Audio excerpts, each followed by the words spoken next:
SPQR, A History of Ancient Rome, by Mary Beard. Introduction.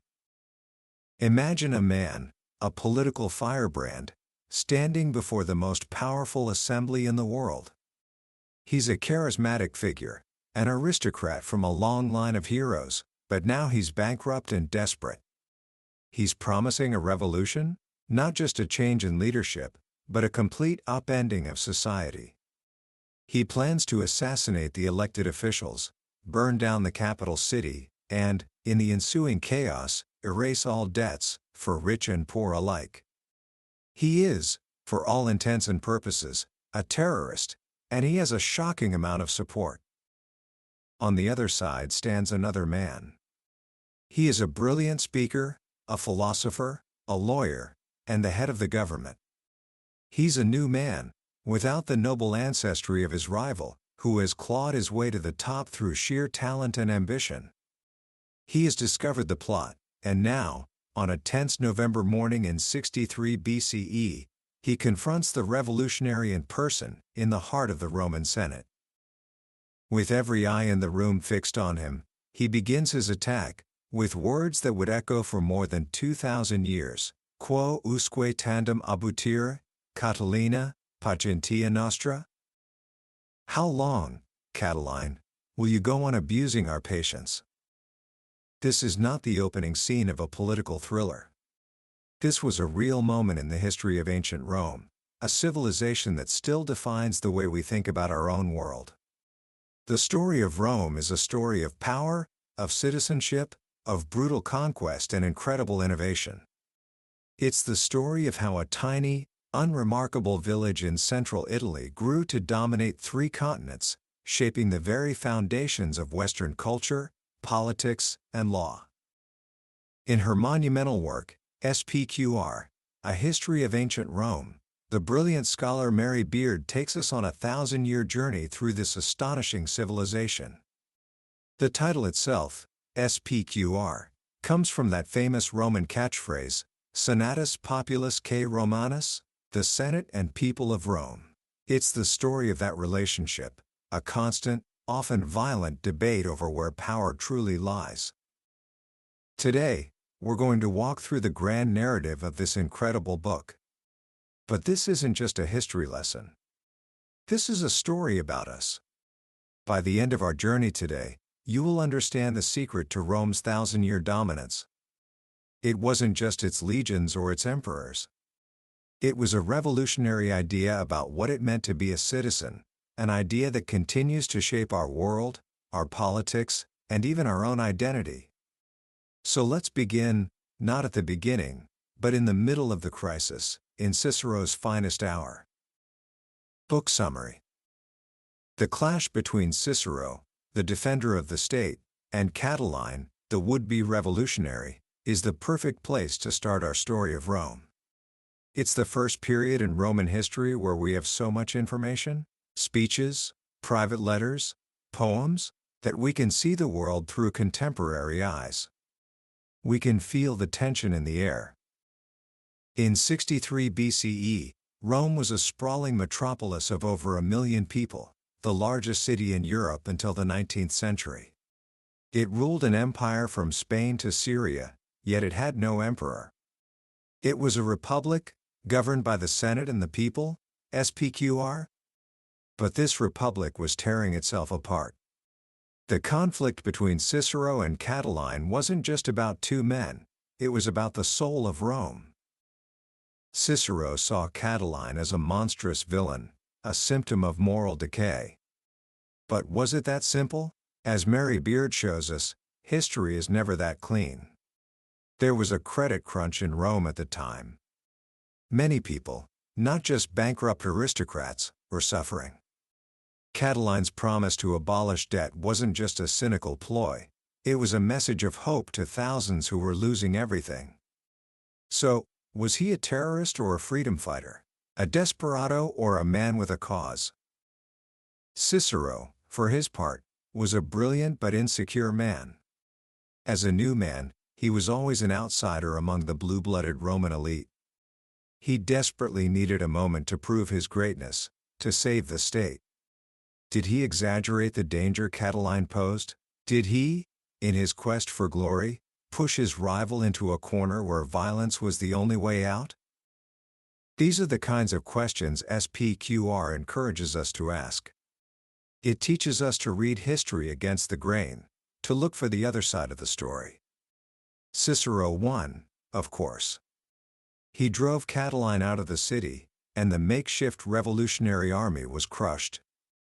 Cicero was hailed as Pater Patriae, the father of the fatherland, but his victory came at a price. In the name of homeland security, he had several conspirators executed without a trial, violating a fundamental right of Roman citizens.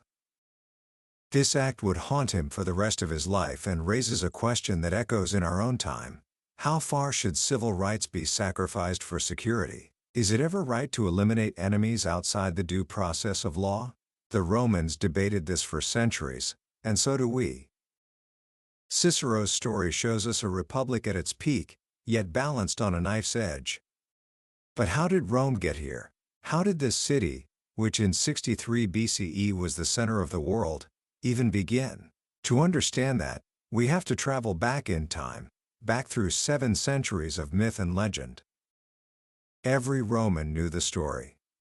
2 twin boys, Romulus and Remus, descended from a Trojan hero, are born in secret. Their wicked great-uncle, fearing them as rivals, orders them to be thrown into the river Tiber. But the servant takes pity on them and leaves them in a basket by the flooded riverbank. Before they can be swept away, a she-wolf discovers them and miraculously suckles them. This image of the wolf and the twins is the most famous symbol of Rome. But as Mary Beard points out, it's one of the strangest foundation stories in the history of the world. It's a story filled with violence, murder, and rape. When the boys grow up, they decide to found their own city. But they quarrel over the location. Romulus begins building a wall, and Remus, mocking him, jumps over it. In a fit of rage, Romulus kills his own brother. And so, the city of Rome is founded on fratricide, the murder of a brother by a brother. As Romulus struck the blow, he shouted, "So perish anyone else who shall leap over my walls." This was the chilling, foundational myth of Rome. For later Romans, it was a terrible prophecy. It seemed to explain the endless cycle of civil war that plagued their history. A city born from a brother's murder, they feared, could never escape the murder of citizen by citizen. The story of Cicero and Catiline, of Pompey and Caesar, all seem to be a tragic replay of that first day. But there's another, equally important part of the myth. After killing his brother, Romulus needed citizens for his new city. So he declared it an asylum. He opened its gates to everyone: runaway slaves, criminals, exiles, and refugees. This created a city of men, but no women. To solve this, Romulus hosted a festival and invited the neighboring peoples, the Sabines.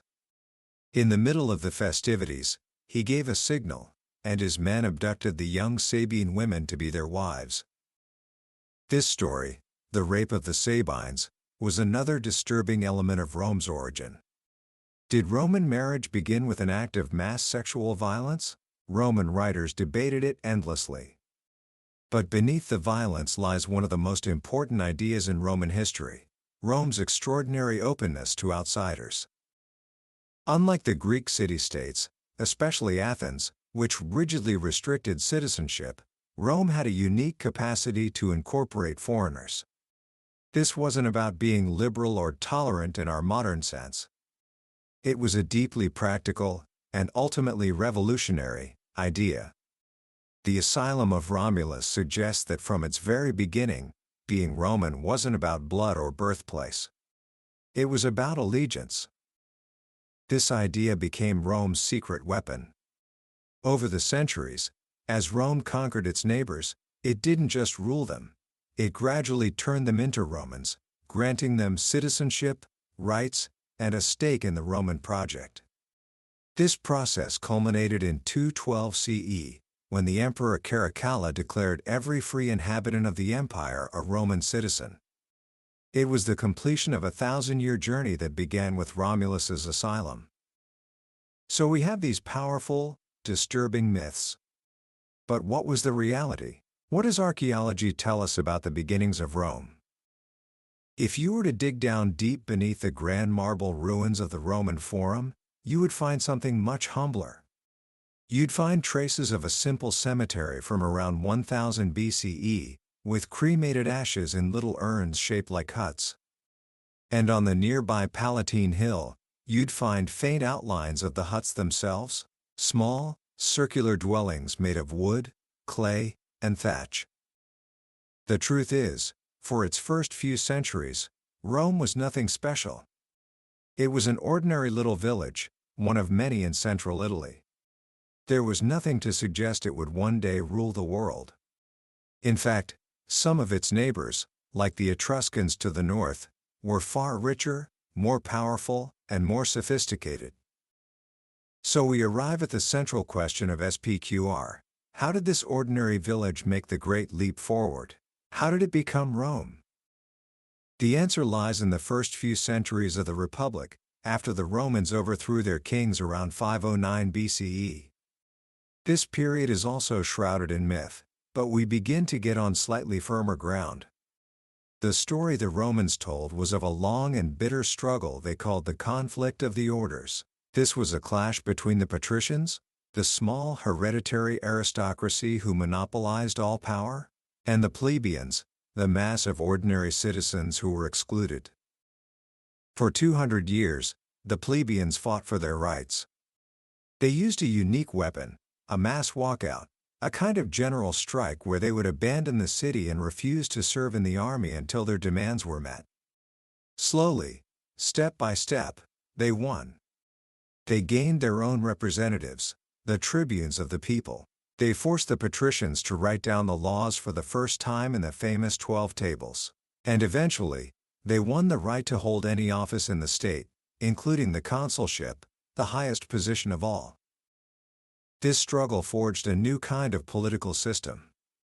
It created a new ruling class based not just on birth but on wealth and achievement. And it created an intense, competitive political culture where military victory was the surest path to glory. This new, hungry elite, combined with a political system that demanded constant proof of greatness, helped to fuel Rome's relentless expansion. But the real engine of that expansion was Rome's unique approach to citizenship. After defeating its neighbors, the Latins, in the 4th century BCE, Rome did something revolutionary. Instead of just subjugating them, it gave citizenship to many of them. This broke the ancient link between citizenship and a single city. It became possible to be a citizen of your hometown and a citizen of Rome. The consequences were profound. Every time Rome won a war, its pool of military manpower grew. Defeated enemies became new Roman soldiers. This created a self-sustaining cycle of conquest. As Mary Beard explains, Rome's greatest strength wasn't its tactics or its technology, it was its almost inexhaustible supply of soldiers. By the end of the 4th century BCE, Rome could deploy more men than any other power in the Mediterranean. They might lose a battle, but they could not lose a war.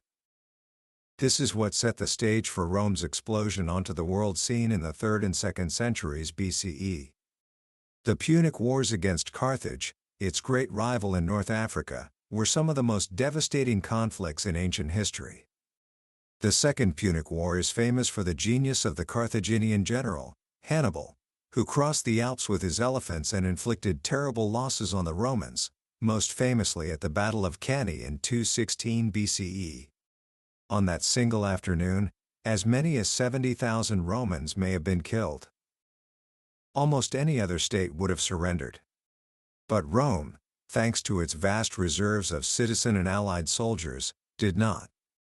It absorbed the losses, regrouped, and eventually, under the command of Publius Cornelius Scipio Africanus, took the fight to Africa and defeated Hannibal on his home ground. Rome was now the master of the Western Mediterranean. Its armies soon turned east, conquering Greece and pushing into Asia. By 146 BCE, in a single, brutal year, the Romans destroyed both Carthage and the wealthy Greek city of Corinth. They were the undisputed superpower of the Mediterranean world. But this vast empire, acquired almost in a fit of absence of mind, created problems that the Republic's small-scale political institutions were not equipped to handle. The spoils of empire, vast quantities of gold, land, and slaves, flowed back to Italy, widening the gap between the haves and the have-nots. This is where we meet the Gracchi brothers, Tiberius and Gaius, in the late 2nd century BCE. They were aristocratic reformers who saw the plight of the Roman poor, many of whom were soldiers who returned from long campaigns abroad to find they had lost their farms. The Gracchi tried to redistribute public land to the landless. For this, they were both murdered by mobs of their fellow senators. Their deaths marked a terrible turning point. For the first time since the fall of the kings, political disputes were being settled by bloodshed in the streets of Rome. The century that followed was a story of escalating violence and civil war. The principles of the Republic, shared power and yearly office, were stretched to the breaking point and then shattered. The empire demanded long-term military commands and vast resources, which concentrated enormous power in the hands of a few individuals. Men like Gaius Marius, a new man who was elected consul an unprecedented 7 times, and his rival Lucius Cornelius Sulla, who marched his army on Rome itself and declared himself dictator. These were the first great warlords of the late Republic. They were followed by even more powerful figures, Pompey the Great, who conquered the East and became the richest man in Rome, and his rival, Julius Caesar. We all know how that story ends. After his conquest of Gaul, Caesar, faced with prosecution by his enemies in the Senate, made a choice. In 49 BCE, he led his loyal army across the river Rubicon, the boundary of Italy, and plunged the Roman world into another catastrophic civil war. He defeated Pompey and, by 45 BCE, was the undisputed master of Rome. He was made dictator for life. To many, it seemed he was aiming to be a king, the title Romans had hated for 500 years. And so, on the Ides of March, 44 BCE, a group of senators, led by Marcus Junius Brutus, a descendant of the man who had expelled the last king, stabbed Caesar to death in the name of libertas, liberty. They thought they had saved the Republic. They were wrong.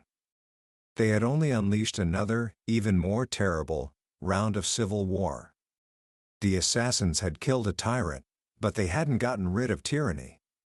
Out of the chaos emerged Caesar's heir, his teenage great-nephew, Gaius Octavius, whom we know as Octavian. For 13 years, Octavian fought his rivals, including Caesar's assassins and his former ally, Mark Antony. The final showdown came in 31 BCE at the Battle of Actium. Octavian defeated the combined forces of Antony and his lover, Queen Cleopatra of Egypt. They both committed suicide, and Octavian, at the age of just 32, was the sole ruler of the Roman world. The Republic was dead. But what would replace it? Octavian, now renamed Augustus, was a political genius. He knew that Romans would never accept a king. So he created a new system of one-man rule disguised in the old language of the Republic. He called himself princeps, or first citizen, not emperor. He held traditional offices. He treated the Senate with respect. He preserved all the old forms, but he held all the real power. He controlled the army, having learned the lesson of the late Republic. He created a professional military, with regular pay and retirement benefits funded by the state. This broke the bond of personal loyalty between soldiers and their generals, which had been so destructive. He monopolized military glory. From now on, only the emperor or his family could celebrate a triumph. He transformed the city of Rome, boasting that he founded a city of brick and left it a city of marble. He sponsored poets like Virgil, whose epic poem, the Aeneid, told the story of Rome's divine origins and destined greatness, with Augustus as its culmination. He created an image of himself as the restorer of peace, tradition, and morality. This was the Augustan template for being an emperor, a model of autocracy that would last for the next 200 years. His successors, the 14 emperors from Tiberius to Commodus, were a mixed bag of the good, the bad, and the truly bizarre. We remember the names: the reclusive and paranoid Tiberius, the monstrous Gaius, better known as Caligula, the scholarly, stuttering Claudius, and the infamous Nero. The stories about these men are some of the most lurid in history: incest, madness, cruelty, and excess. But Mary Beard urges us to be skeptical.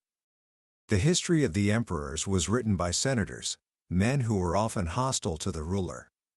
And it was always in the interest of a new emperor to blacken the name of his predecessor. Was Gaius really a monster who tried to make his horse a consul, or was he made into a monster after he was assassinated? The truth is, for most of the 50 to 60 million people living in the empire, it probably didn't matter very much who was on the throne. The character of the emperor made a huge difference to the small circle of the elite in Rome, but the basic structure of Roman government and life in the provinces remained remarkably stable. So what was that life like for the 99%? The Roman world was one of vast inequality. A tiny elite, like Pliny the Younger with his luxurious country villas, lived lives of incredible comfort.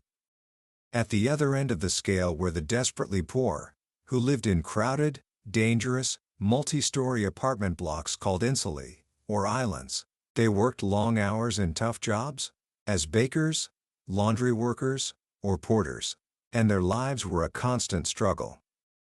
But SPQR helps us to see beyond the elite stereotypes. We find evidence of a vibrant popular culture in the graffiti on the walls of Pompeii, in the slogans on gaming boards, and in the art that decorated the local bars. We see people for whom their work was a source of identity and pride. And we see a world where social mobility was possible. The most famous example is the fictional character of Trimalchio from Petronius's novel, The Satyricon, a ludicrously rich, vulgar, and unforgettable ex-slave.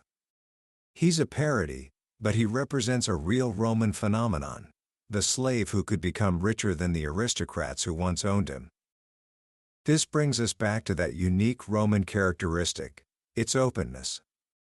The empire was not just a system of rule, it was a system of movement. People, goods, and ideas flowed across the Mediterranean.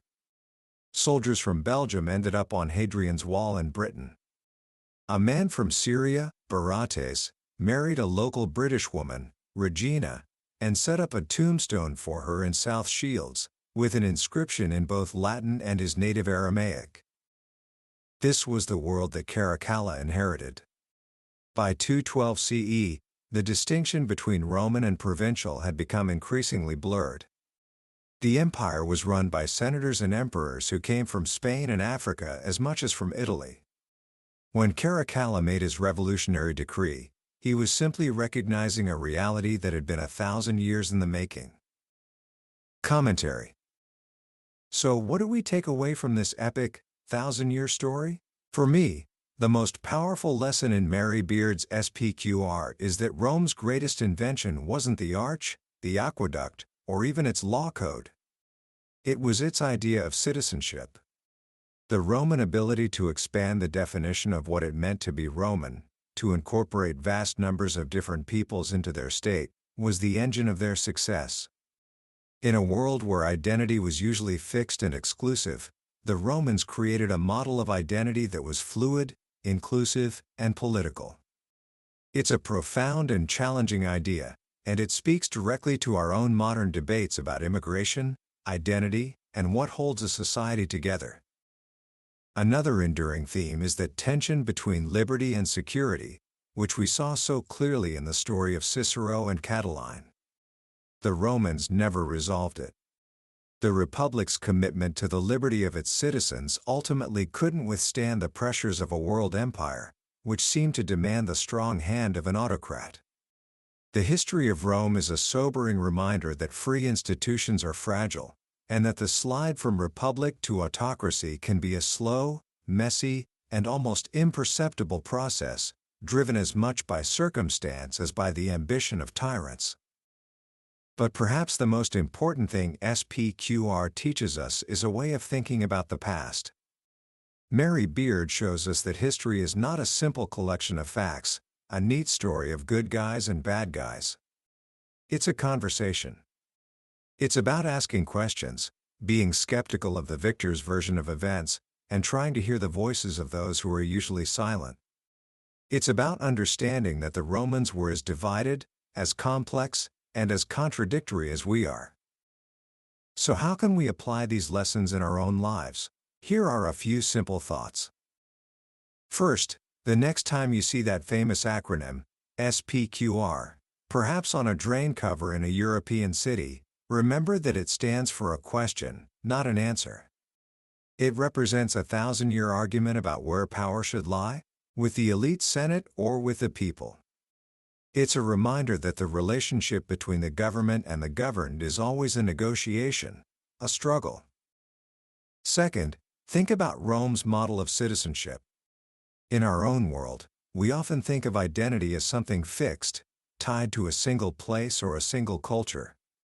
Rome offers a different model, where you could be a citizen of your hometown and a citizen of Rome, where Latin could be a political status, not an ethnicity. It challenges us to think more creatively about what belonging can mean. And finally, when you read about the great figures of history, the Ciceros, the Caesars, the Augustuses, remember that they are only part of the story. The history of Rome was also shaped by the silent majority, the peasant farmers, the soldiers in the legions, the slaves in the households, the women who ran the families. SPQR is a powerful reminder to look for the history that is written between the lines, the stories that are not usually told. That was a summary of SPQR, A History of Ancient Rome by Mary Beard. We've journeyed through the highlights today, but I'll be honest with you, a summary can only take you so far. The real magic happens when you read the book yourself. It's in the quiet moments, when a particular story or a simple phrase from an ancient writer hits you in a way you didn't expect. This summary is designed to help you decide if this book is worth your time. If anything we've talked about today has resonated with you, I encourage you to grab a copy. Reading it isn't just learning, it's an experience that can genuinely change the way you see the foundations of our own world. Also, if you found this summary valuable, please consider subscribing to the channel. That way, you won't miss our next journey into another life-changing book. Let's keep exploring the greatest ideas in history, and let's keep growing together.